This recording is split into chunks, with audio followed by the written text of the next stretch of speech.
Welcome to Inspiration and Transformation from the Banks of the Ganga with Sadhvi Bhagawati Saraswati, an American sannyasi living at the Parmarth Niketan ashram in Rishikesh, India.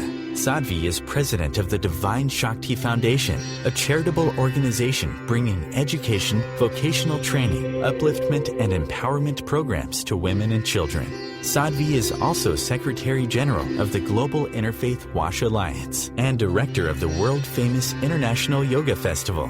Join the musings of an American sannyasi as Sadhvi shares the wisdom and teachings of her guru, His Holiness Pujya Swami Chidanand Saraswati Ji.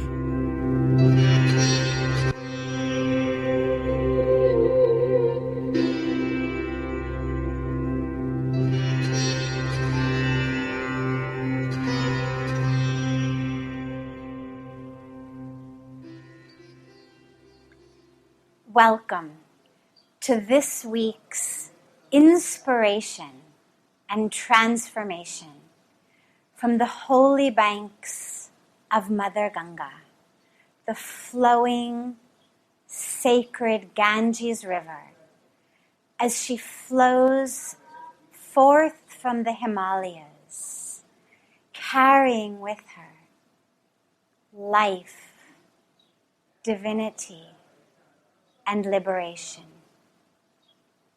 It's so wonderful to be with you all today, my evening, your morning, where we come together for this sacred time of inspiration and transformation. Take just a moment, wherever you are. Close your eyes if it's safe for you to do so, and allow yourself to access, to touch that place in you that is ready to be transformed, that place within you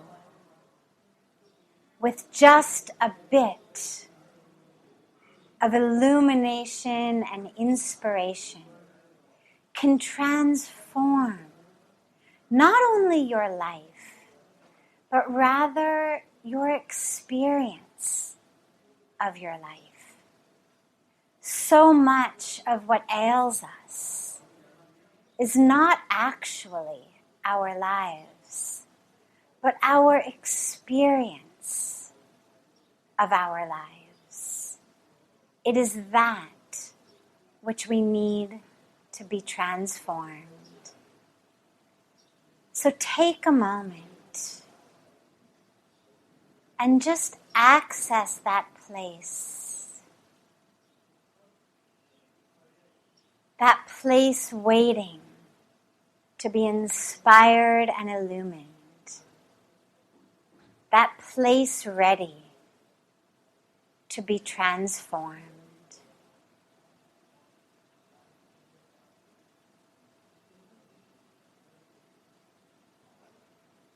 Today, I want to talk about the power of devotion. Devotion is something that those of us in the West tend to shy away from. It's something we even tend to be afraid of. There's something about devotion that makes us feel like, if I'm really devoted, I'll lose some of my autonomy. I'll lose some of my individuality. I'll lose some of my control. And so devotion scares us. And yet, devotion is the key. It is the answer.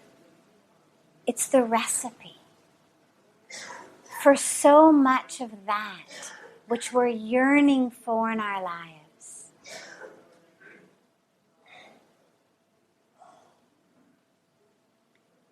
Devotion is the answer. It's the key to that which we are yearning for in our lives. Connection, love, meaning, fulfillment, security, grounding, centering. As we run from devotion, as we try to hold on so tightly to our own sense of individuality, to our own sense of control, to our own sense of separateness, that holding on actually suffocates us. It actually becomes the jail, the prison, in which the beat of our heart, the possibility for our lives actually gets extinguished and suffocated. As we run from devotion, as we fear devotion, we don't even realize how much we are already devoted to. We're already devoted, but we're devoted to our own egos. We're devoted to our own stories, our own histories, our own personalities, our own worldviews. We're already devoted. But we're devoted to things that chain us, that constrict us, that suffocate us. Real devotion frees us. Real devotion connects us to the source of real freedom. In India, in Indian culture, devotion is a prime component. Devotion is something that is seen as one of the highest qualities. And it almost doesn't even matter what you're devoted to. Whether you're devoted to God in one form or in another form, whether you're devoted to your parents, whether you're devoted to your grandparents, whether you're devoted to your guru, whether you're devoted to service, whether you're devoted to the flowing Ganga, to the tree in your backyard, to the birds who come and land on the tree in your backyard. Because through devotion to all of this, we're connecting. We're connecting to that source of love. So real devotion frees us. In India, we talk about bhakti, devotion, as ras. Ras is essence, it's juice. It's divine nectar. So in devotion, we actually flow. Separate, constricted, bound, we stagnate. Through that love of devotion, we actually flow with the ras, with that essence, with that juice. We flow like with the waters of Ganga.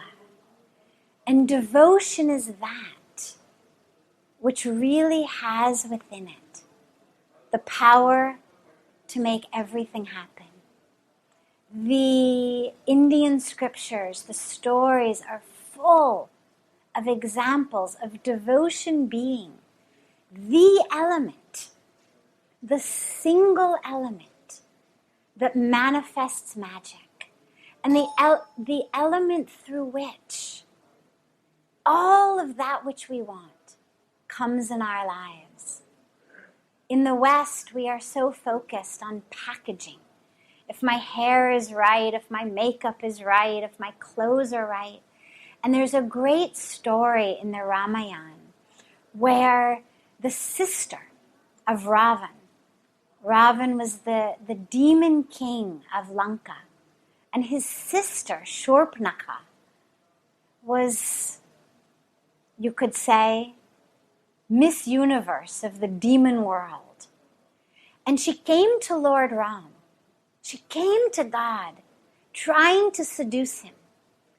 Her hair was perfect, her makeup was perfect, her clothes were perfect. Through her powers, she had made herself look like the most beautiful woman.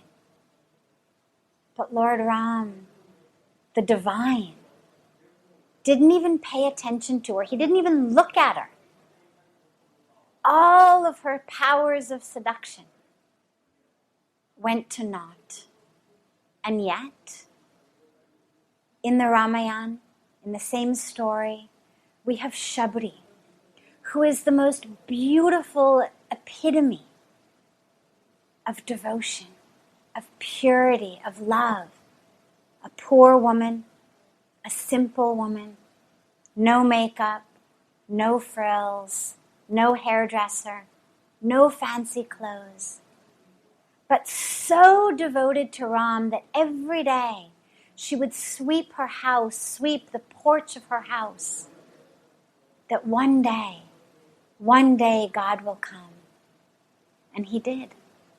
In the Ramayana, Bhagwan Ram actually goes to Shabri's house and appears on her doorstep.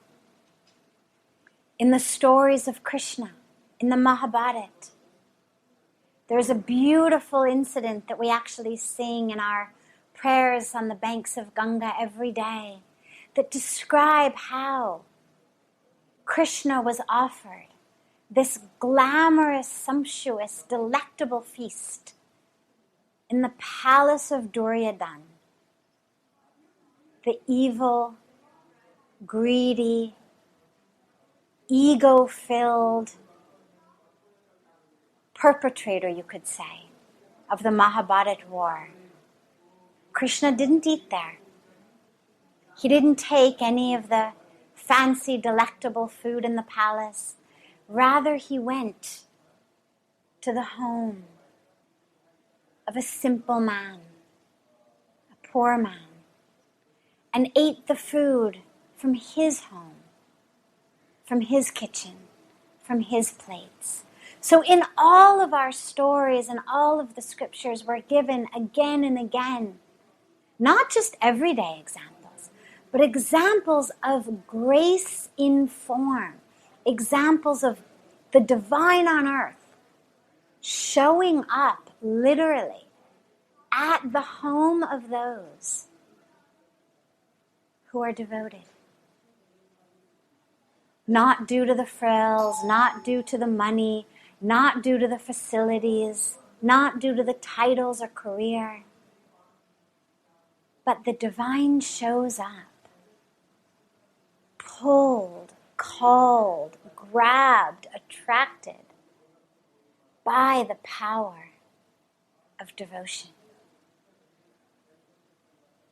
And when God, in form, comes due to devotion, when the biggest miracle, the most powerful, incredible miracle of the divine in form, the divine on earth, when God is there, all grace is there, all possibilities are there. Everything we're yearning for, everything we're craving, everything we want is all there with grace. All we need is the purity of devotion. So as we yearn, as we try, as we want for our lives to be successful, to be full, to be meaningful, to be complete, we have to remember the key is devotion. This is OTR-FM, part of the IOM radio network. As difficult as it is to believe, there are places in Africa where human traffickers sell albino children and their body parts for use in magic rituals. Humanity Healing International is actively working in Uganda to change this paradigm. The Albino Rescue Project finds albino children who are at risk and places them in safe schools and environments where they can learn and grow free from fear. To learn more or to sponsor a child, visit humanityhealing.org. Humanity Healing is where your heart is. Hi everyone, this is Shay Parker, the host of Best of the Best, which airs live right here on IOM Radio every Tuesday night at 8 p.m. Eastern and 5 p.m. Pacific. I'm super excited to bring you expert guest hosts, spiritual discussions, free psychic readings, and so much more. I can promise that you will not want to miss this one-of-a-kind, fun, yet touching, down-to-earth show. Join us every Tuesday night at 8 p.m. Eastern, 9 p.m. Pacific on OTR-FM. This is Shay Parker, and I can't wait to see you there. When I grow up, I want to be a new pair of blue jeans. When I grow up, I want to be a kid's first computer. When I grow up, I don't want to be a piece of garbage. And if you recycle me, I won't be. Give your garbage another life. Recycle. Learn how at iwanttoberecycled.org. Brought to you by Keep America Beautiful and the Ad Council. Welcome back to inspiration and transformation from the holy banks of Mother Ganga, in the lap of the towering and sacred Himalayas. We're talking today about devotion, about the power of devotion to make everything happen in our lives. The greatest example of that is Hanuman. Hanuman is worshipped as the epitome of devotion, the epitome of bhakti. One of my favorite stories from the life of Hanuman, from the beautiful Ramayana, is after the war in Lanka, where Sri Ram, the divine in form, conquered the evil king, Ravan. Story of goodness vanquishing evil. A story of purity overcoming impurity. Of dharma, righteousness, conquering unrighteousness. In that story, Hanuman is, you could say, the hero of the story. In the form of a monkey, he serves as the one who accomplishes so many of the incredible feats that bring the army of Lord Ram to victory. During the Ramayana, I won't go into all the details here, but during the Ramayana, some of the feats that Hanuman did, where he flew across the ocean. He flew from India to the island of Lanka, now what we call Sri Lanka. He made himself enormous. He made himself tiny. He flew to the top of the Himalayas and carried the entire mountain in his hand in order to rejuvenate and resuscitate Lakshman, the brother of Sri Ram. But after the war, when Hanumanji is asked, Hanumanji, how did you do all that? How did you fly across the ocean? How did you make yourself enormous and tiny? How did you carry the mountains in one arm? How did you put the sun under your armpit? How did you do all of that? Hanuman, he didn't say, oh, well, I've got this great tonic, or I've been working out at the gym, or, well, I went to this very special skills training program. I got a degree in river crossing, ocean crossing, mountain carrying. He didn't say, I was top of my class in personal size control. Nothing like that. Nothing that he did. His answer?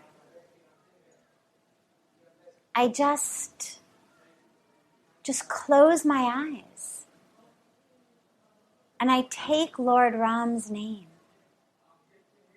and it happens. It happens. I just take the name of God and it happens. That's the miracle. That's the miracle of devotion. It's not about what am I doing? What am I accomplishing? How strong am I? How talented am I? How great am I? What are my skills, my abilities? It's about how deeply can I just take God's name and leap. And that devotion is so full that Hanumanji is also the perfect example of what we mean when we really talk about full, single-pointed devotion. After being such a hero in the war, Sita Ma, Lord Ram's wife, says to him, Hanuman, you were so great. You saved me. Here as a gift, let me give you this very precious necklace of pearls. And she gives to Hanumanji a very, very, very precious, expensive pearl necklace. So Hanumanji takes the necklace and he looks at it and he holds up each pearl, examining it. And then after he's examined it, top, bottom, left, right, he bites into it, again looks at it, spits it out, goes on to the next pearl. So he's doing this pearl by pearl by pearl. Finally, Sita Ma says to him, Hanuman, what are you doing? I just told you this is a very, very precious necklace. You're tearing the pearls off one by one. You're biting them. Hanuman, what are you doing? And Hanumanji says, Sita Ma, you told me it was precious. If it's really precious, Lord Ram is here. Because where Lord Ram is, that's what's precious. His presence is what makes everything precious. So I'm looking for Ram in these pearls. As you told me, they are so precious. And that means that Lord Ram must be here. So I'm looking top and bottom, left and right, in the middle, and where I can't find him, I'm spitting it out because it means that pearl is useless. I'm waiting for the one where Ram is there. That is devotion. That is the single-minded devotion. And again, it doesn't matter what we're devoted to. Doesn't have to be Ram.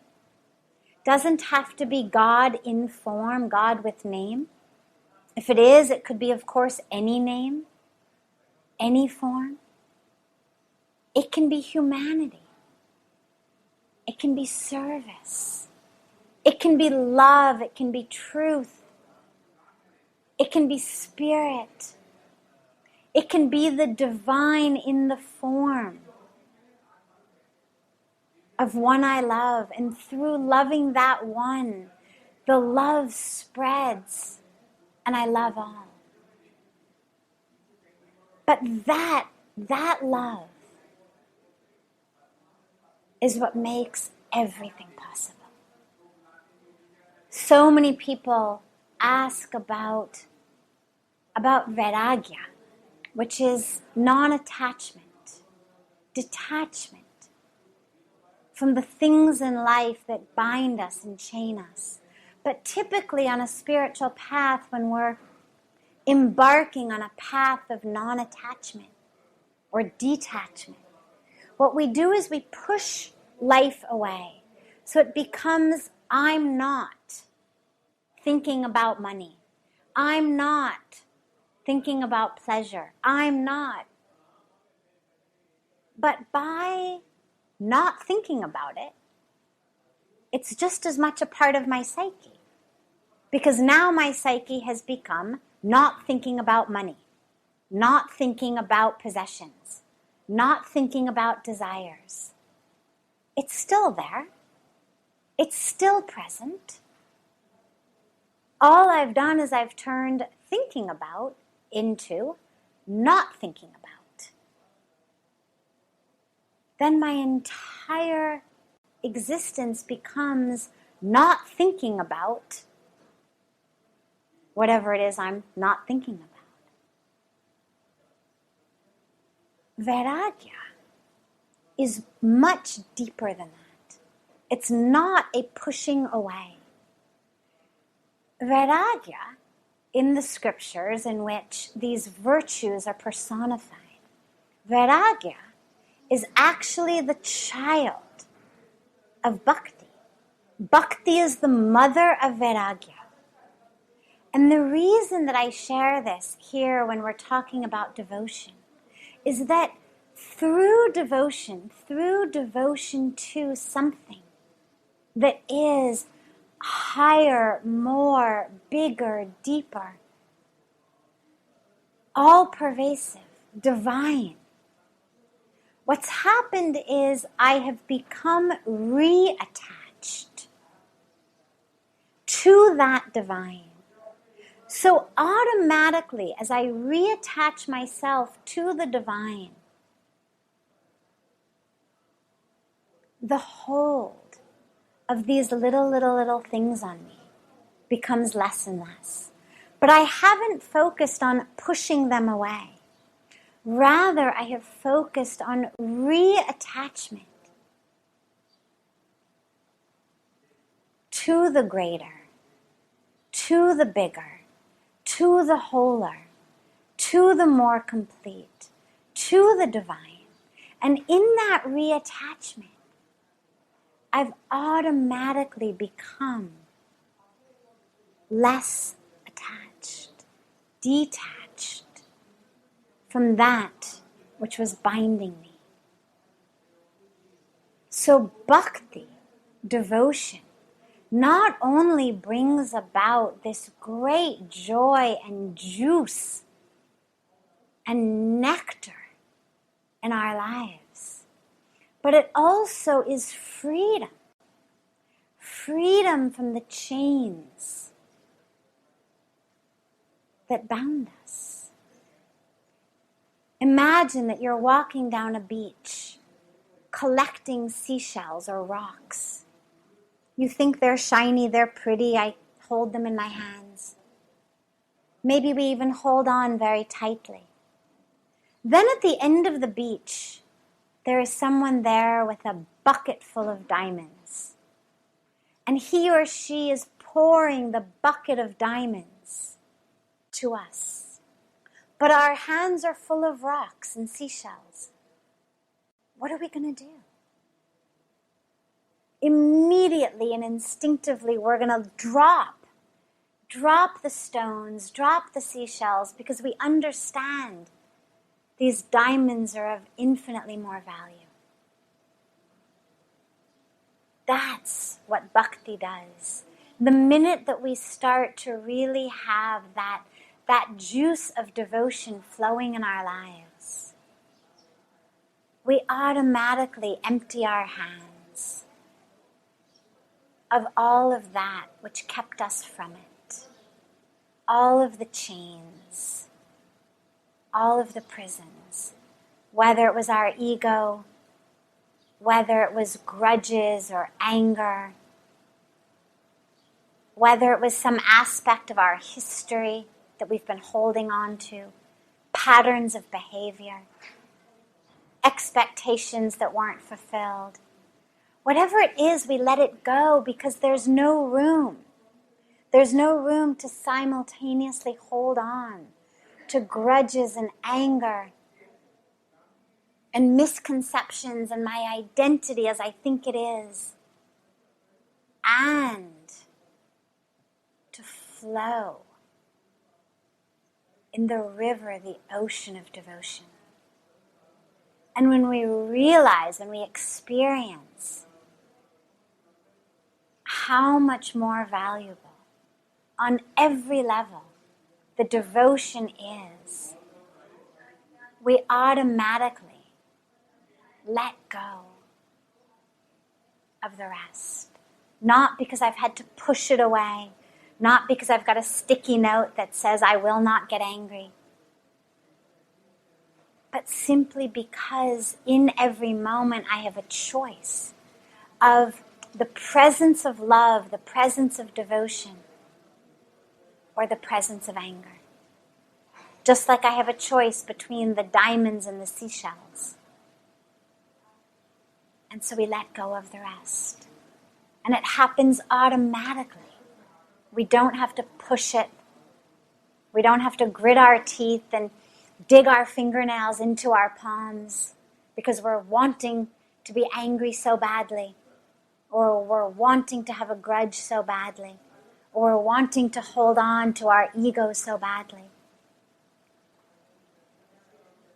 What we're wanting so badly is to let that river just flow more and more. What we want so badly is to melt and merge more and more into that river. What we crave is for the boundaries of the self to dissolve more and more. And as that becomes our experience and our yearning in our life, the rest automatically loses its hold on us. So we find ourselves not only in a river of love and devotion, but in a life of freedom. That is the gift of devotion. This is OTR-FM, part of the IOM radio network. Being a radio host on IOM FM allows you to build your show on a rich platform with the power of the internet to fulfill your outreach goals and connect with a very specialized and global online audience, unlimited by time and distance. OMTimes Radio will provide you with web relevance, a recognizable conscious brand, and with the standard of excellence that has accompanied every single OMTimes endeavor. Host your show with OMTimes Radio Network. Do you have time to read that inspiring book or that blog post you've been meaning to get to? In your busy world, how do you improve yourself and keep your life going? I'm Lisa Kay, and my Between Heaven and Earth radio show can transform your life just by listening. Be uplifted with inspiring topics, positive stories, and ideas that really work. Between Heaven and Earth Radio is conscious living for your soul, every Wednesday at 4 p.m. Eastern Time. Like Baldwin with People for the Ethical Treatment of Animals. I grew up loving circuses and other traveling animal shows, but it never occurred to me what life might be like for the animals. Training wild animals to do things they don't understand takes force. Routine discipline with a hook or whip with the heel of a boot shows the animal exactly who's the boss. Don't patronize animal acts. Please contact People for the Ethical Treatment of Animals. 757-622-PETA. As we speak about devotion, along with devotion comes surrender. Because when we really are devoted, when we really and fully love, we surrender. Whether we're surrendering to the divine with a name, with a form, surrendering to the divine with no name or form, surrendering just to the universe, the spirit. As we connect and love, really love through the power of devotion, we automatically surrender. It happens even with our loved ones. If you think about even physically being in the arms of a loved one, as you hug the loved one, do we hold on to our own muscles very tightly? No. we let ourselves go into the embrace of the loved one. If we're holding on, it isn't full love. As we love, we let go. Whether it's physically in an embrace, whether it's lying in the lap of our own mother, surrender to her.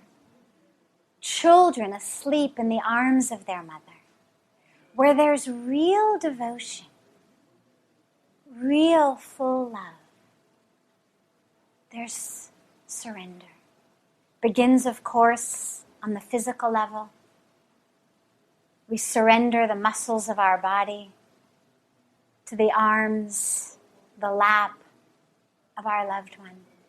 But when that devotion is for God, again, any religion, any culture, it doesn't matter. It doesn't matter how we think about the divine, how we worship the divine, how we connect with the divine. It doesn't matter. But as we connect, as we love, as we really love, we automatically surrender. And surrender is something I mentioned earlier, that devotion is something that's very difficult for those of us from the West. And surrender also is even more difficult, because surrender makes us feel like somehow I'm giving up control, that somehow I'm losing something. All we lose when we surrender, all we lose when we surrender is the perspiration, the sweat, the tension that comes from the death grip that we currently have on our lives and on those around us. Most of us literally hold on to every aspect of our life with a death grip. And that death grip itself is what prevents us from being free. There's a beautiful parable that I love of a man, and he's holding on to a rope. And he's holding on to the rope with both of his hands. And he hears an angel come, and the angel says to him, "Let go of the rope." And he says, "I can't let go of the rope. If I let go, I will fall. I'll plummet to my death." So the angel says, "Okay, just let go with your pinky." So the man says, "Okay, I can let go just with my pinky." So he lets go just with his pinky. Little while later, the angel gets him to let go with his ring finger. One by one, in her soothing, serene voice, she gets him to let go, finger by finger, of this rope he's holding on to. Finally, he's holding on to the rope with only one finger left. And the angel says, "Let go." "Let go?" he says. "I can't let go now. This is my last finger. If I let go now, I'll really plummet and fall. By some grace of yours, this one finger has enough strength that it has held me up as I've let go with the other 9. But if I let go with this one, then for sure, of course, there will be nothing to hold me up." The angel says, "Let go." And somehow, through her soothing voice, somehow through her presence, the man lets go. And he doesn't fall. So he's very surprised, and he looks down as he expects to see himself plummeting to the earth. And when he looks down, he realizes he's been standing on solid ground the entire time. And I love the parable because this is what happens in so many of our lives. We hold on literally with this death grip to what we think is keeping us afloat.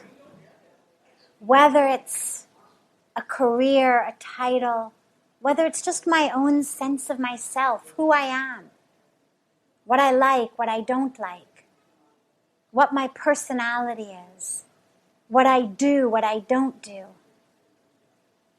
Whether it's holding on to how the people around us are, how our families act,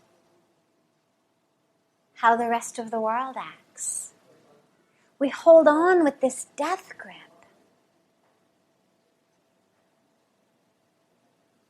And for so many of us, we never realize that actually we were on solid ground the whole time. We've been held, supported, nourished, nurtured, carried. Not by a solid cement or asphalt ground, but by literally the nourishing, nurturing arms of the divine. If a tree refuses to have its roots in the ground, no matter how tall it is, it will collapse. Because it is the roots that nourish and nurture it. It is what the roots get from the ground that keep that tree alive. And for us, it is that connection. Again, however we call it, whatever name, it doesn't matter. But that rooted connection to the divine, to the universe, to spirit, to that which flows through all of us, that which connects us to love. Love is the energy. It is the spirit. It is the flow.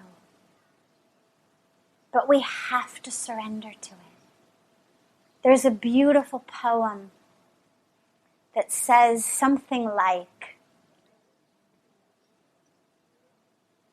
as children bring their broken toys with tears for us to mend, so I brought my broken dreams to God because He was my friend. But then, instead of leaving Him in peace to work alone, I hung around and tried to help with ways that were my own. At last, I snatched them back and I cried, "How could you be so slow?" "My child," He said, "what could I do? You never did let go." In order for the divine, for grace, for the universe to flow through us, for us, we have to let go into that flow. Letting go doesn't mean I sit on a couch and eat potato chips and watch soap operas and just expect that grace is somehow going to build my home and feed my children, take care of my medical expenses, fill my car with gas. That's not what letting go means. What letting go simply means is I recognize that I'm on solid ground, that I don't need to hold on with this death grip to the rope that I think is keeping me up, but actually has just paralyzed me, because if both my hands are on a rope, there's nothing I can do. There's nothing I can accomplish. There's no one's hand I can hold. So letting go means I take my hands off the rope. I recognize I'm on the solid ground. being carried, being nourished, being nurtured by you, by a power that cares for everything on this earth. A power that creates homes and food and ways of living for every species on earth. A power that tells a caterpillar when the right time is to climb a tree and weave a cocoon. The power that transforms it into a butterfly and then says, break free, cocoon, you can fly. It means letting go, surrendering to the power through which our rivers flow, the power through which the sun rises, the power through which the rain falls.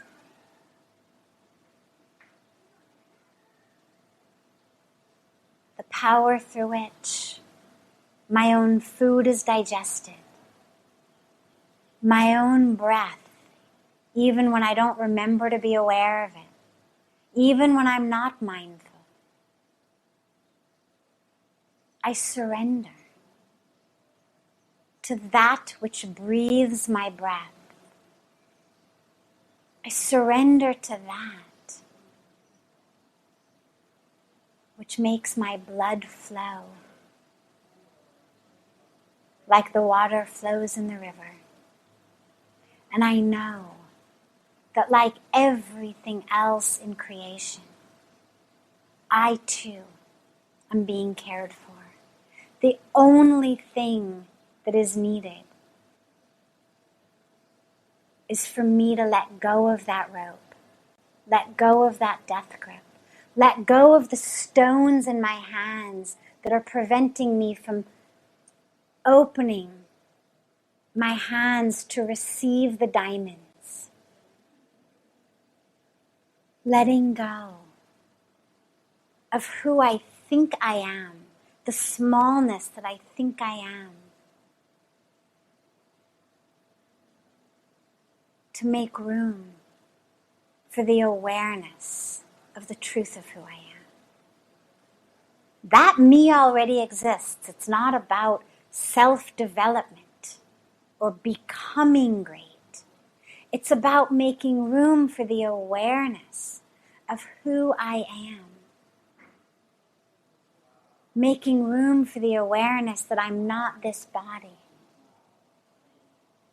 That I'm the soul, the consciousness, the spirit, the fullness, the entirety. And as I make room for that, as I surrender and I bow out of the way into that space, flows grace. Into that space flows the truth, which fills me way more than what I thought I was holding on to. Fills me way more than all of the food I could stuff in my stomach to feel satisfied. Way more than all of the things I could buy to feel satisfied. Way more than all of the things I can do, download, order, in order to feel whole. More than all the things I could become in order to feel worthy. Because that's what we keep doing it for. We're eating, we're buying, we're accumulating in order to feel full and satisfied and whole. We're doing and achieving to feel worthy of occupying our space on earth. But who I am already, not due to some greatness of the small self, not due to the body where it's 45 years on earth, Not that. But who I am as an embodiment of, a manifestation of the divine is so full and so complete and so whole that suddenly I'm able to let go of my attachment to the rest. And again, it doesn't mean I stop doing. Rather, I do even more. I give even more. It's like that beautiful poem from Khalil Gibran about giving. And he speaks in the poem, I'll paraphrase it, but he speaks in the poem so beautifully about giving. Giving in the way the flower gives the fragrance. Giving in the way the trees give the fruit. That is the way we give. So actually our doing, our serving, our giving becomes even more. I don't let go of what I do. I just let go of that death grip of who I think it is that's doing it. What I think I'm going to gain from doing it. How I think the rest of the world should respond to me doing it. If I can let go of those, the universe flows through me. The universe that makes the flowers open and give fragrance. The universe that turns caterpillars to butterflies. That makes apples hang on apple trees. Everything in nature gives and serves. And that is our nature as well. To become the greatest tool, the greatest vehicle of that flowering, of that fruiting, of that blossoming that each of us can be. But we can only be that when we allow the grace to flow through us. When we allow space for that flow of the grace. When through our devotion we're able to just surrender. I'll take a few minutes. Close your eyes. Wherever you are, if it is safe to do so. Close your eyes. If it's not safe to do so, if you're driving or walking, don't worry. Just bring the awareness, the consciousness to the breath.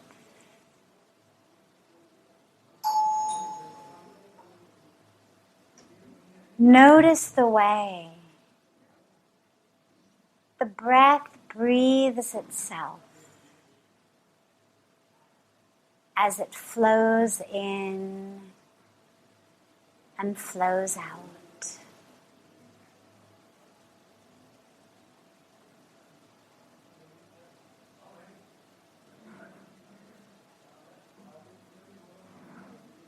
Bring the awareness to the experience of the breath low in the abdomen.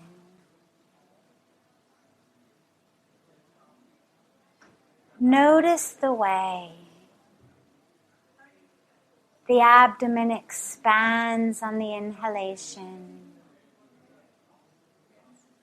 and releases on the exhalation.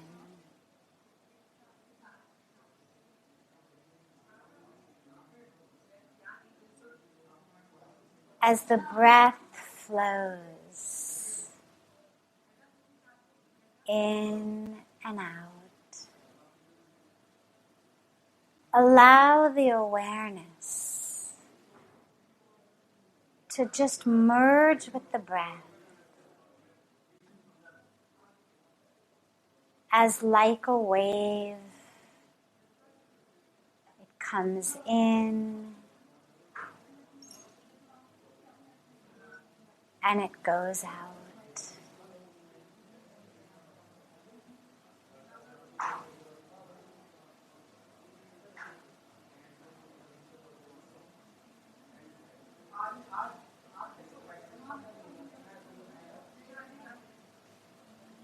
As you exhale,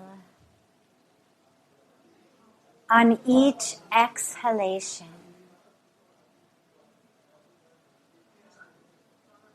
allow yourself to just let go.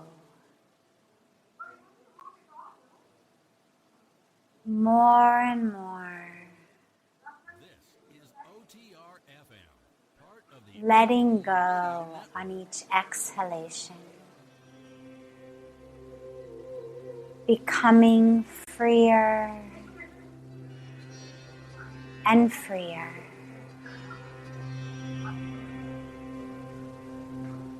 As we flow with the breath of the universe.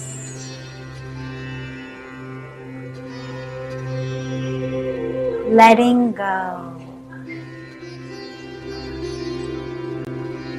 Letting go on each exhalation.